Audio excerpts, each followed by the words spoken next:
Em Goiânia, 8h11 e vamos agora voltar às notícias nacionais. Com 10 anos de atuação no Supremo Tribunal Federal, o ministro Luiz Roberto Barroso assume a presidência da corte hoje no lugar de Rosa Weber. Ele comandará o Supremo por um mandato de 2 anos. Barroso comandará o STF em um período de investidas do Legislativo. O mais recente movimento se consolidou em torno do apoio a uma proposta que dá poder ao Congresso para suspender por maioria qualificada decisões não unânimes da Corte.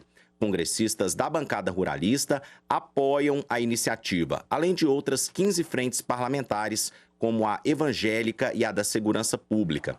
A oposição no Legislativo pressiona para combater o que chama de ativismo judicial e contínua usurpação de competência pelo Supremo Tribunal Federal. Episódios recentes e ainda não equacionados de insatisfação do Legislativo com o Judiciário se deram com as votações no STF sobre validade da contribuição sindical por todos os trabalhadores e descriminalização de drogas para consumo pessoal e do aborto nos 3 primeiros meses de gestação. Barroso teve atuação central nos 3 casos. Ele foi responsável por formular a proposta que passou a ter apoio da maioria dos ministros e reverteu a posição do Supremo sobre contribuição sindical. Partiu do magistrado a primeira sugestão para diferenciar usuário de maconha de traficante, ainda em 2015.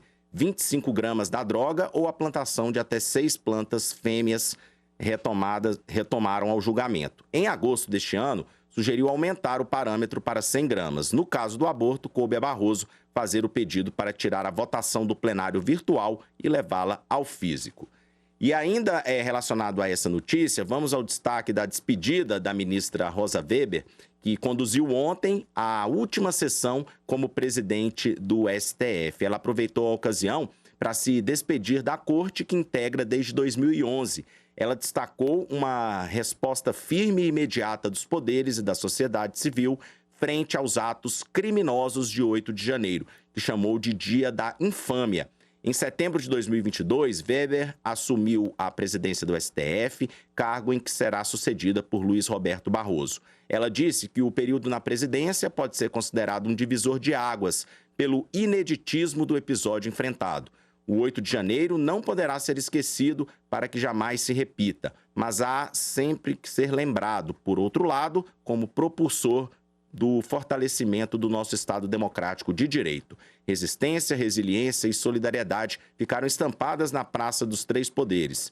No discurso de despedida, ela disse que o trabalho a permitiu atuar sobre a realidade como ela é, em particular, a realidade das minorias, dos vulneráveis, dos que muitas vezes não têm vez nem voz. Vamos saber a opinião dos nossos comentaristas, convidados, sobre essa mudança na presidência do STF. Começar com o Dr. Cairo Montelo. Dr. Cairo, perfis muito diferentes na sua avaliação da ministra Rosa Weber para o novo presidente do STF, Luiz Roberto Barroso? Não, na minha opinião não. Acho que vai acabar seguindo a mesma linha, o mesmo viés da ministra Rosa Weber, que eu achei o seu discurso de despedida ontem um pouco quanto, principalmente com relação à fala, a despedida ao ministro Alexandre de Moraes, né?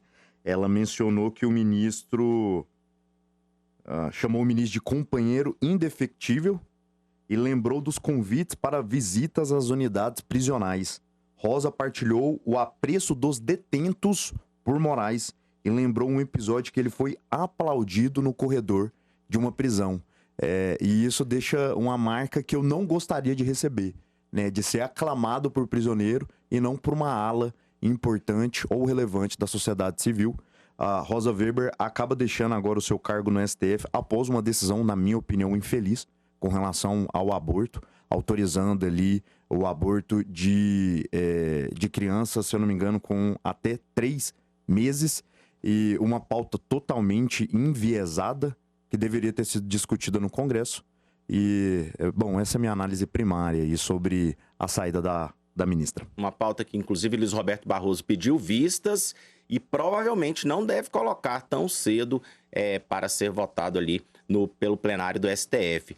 Michel Magu, qual é a sua opinião sobre esse período em que Rosa Weber ficou à frente do STF? E o que esperar agora do ministro Luiz Roberto Barroso na presidência do Supremo?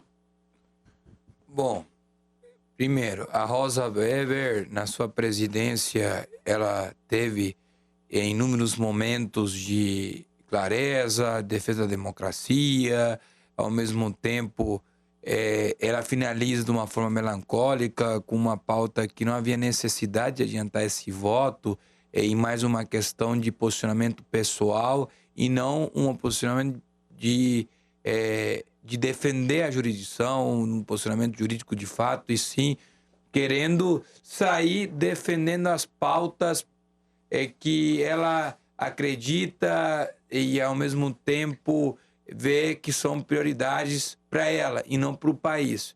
Eu acredito que foi muito errado a forma que ela adianta o voto, se despede para tentar, vamos dizer, se posicionar ideologicamente e acaba manchando o que ela vem fazendo como ministra, o trabalho jurídico sério, trazendo inúmeras jurisprudências, contribuições formalmente e materialmente muito produtivas para o Brasil. Foi uma ministra atuante, séria, que trouxe grandes contribuições para o arcabouço jurídico, ao mesmo tempo que enriqueceram o Brasil. Eu só acredito que essa pauta do aborto, da forma que foi traga, talvez acabe manchando um pouco a sua história. Esse é um ponto. Por que eu falo isto? Porque se ela defende no seu discurso de despedida as minorias, defende de fato os mais protegidos, ele esqueceu que a grande maioria do Brasil é contra o aborto, é contra essa discussão, é contra ampliar esse querer do abortar. Porque o aborto já está previsto no nosso Código Penal, nas suas diferenças, nas suas possibilidades, e acredito que não precisa de mais discussão. O Brasil já o discutiu lá atrás e, neste momento, não há mais o que discutir, tanto dentro da medicina quanto dentro da área jurídica. Esse é um ponto. E a outra questão que aí sim ela deixou uma contribuição extremamente positiva. A defesa da democracia, dos valores éticos, dos princípios, da moralidade, tudo isso ela deixa uma avaliação extremamente positiva. E uma mulher que foi presidente, temos que destacar esse poder feminino, o empoderamento da mulher, a força da mulher, a inclusão dentro da iniciativa privada, política da mulher com a voz ativa. E que esperar do Barroso? Bom, o Barroso já demonstrou que tem pautas pessoais, jurídicas, que ele defende, um grande jurista. Esperar um enfrentamento direto com o bolsonarismo, como ele já o fez na UNE, um homem participativo, politicamente atuante, juridicamente extremamente preparado, mas que ideologicamente ele se deixa influenciar.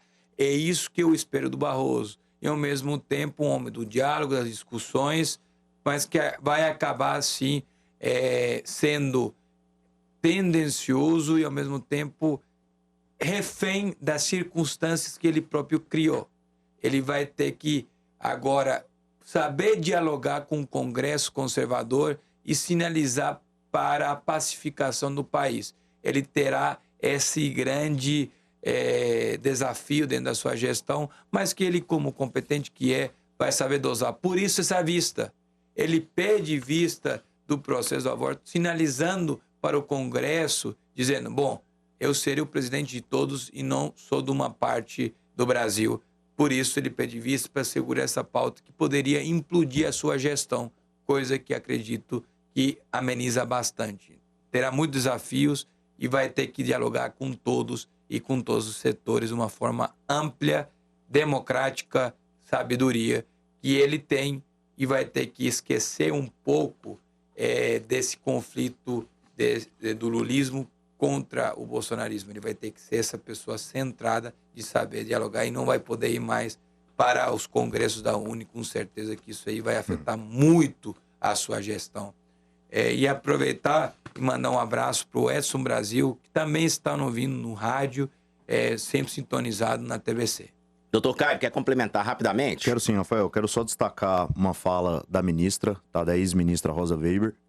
Ela disse: atuei por aqueles que não têm nem vez nem voz, diz Rosa Weber na despedida. Olha, nos meus 5 anos de faculdade de Direito, eu nunca estudei, nunca li que o magistrado atua, tá? O magistrado julga o que está nos autos do processo, não tem qualquer tipo de representatividade. Simplesmente precisa cumprir a lei. Se não está escrito na lei, se ela é omissa, isso é uma responsabilidade, uma atribuição do Congresso Nacional. Com relação ao Barroso em 2021, na discussão sobre o voto impresso, entrou para dentro do Congresso Nacional e foi fazer lobby, foi falar, criticar, meter o pau naqueles que defendiam o voto impresso. Então você imagina para onde vai os rumos aí do ativismo judicial.